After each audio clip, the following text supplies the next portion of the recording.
बघा, आज आपण बनवूया राजमा करी. तर राजमा मी स्वच्छ धुतल्यानंतर कुकरमध्ये 3 शिट्ट्या येईपर्यंत छान असं शिजवून घेतलेलं आहे.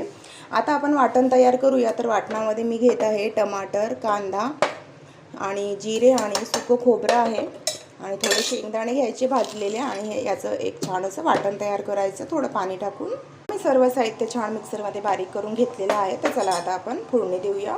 कढईमध्ये तेल गरम झालेलं आहे. इथे आपण टाकूया 1 छोटा चम्मच अद्रक लसणाची पेस्ट आणि आपण हे जे वाटण तयार केलं होतं हे टाकून छान असं तेल सुटेपर्यंत परतून घ्यायचं. मसाल्याला छान असं तेल सुटलेलं आहे. आता आपण टाकूया इथे हळद, तिखट, मीठ, धने पावडर आणि 1 छोटा चम्मच गरम मसाला पावडर. छान असं मिक्स करून घ्यायचं आणि इथे टाकूया हे बघा उकडलेले राजमा टाकल्यानंतर छान असं मिक्स करायचं आणि 1 उकळी येऊ द्यायची. चमचमीत राजमा करी तयार झालेली आहे. थोडी कोथिंबीर टाकूया. तर सबस्क्राईब करा मराठी किचन विथ मनीषा आणि लाईक करा, शेअर करा.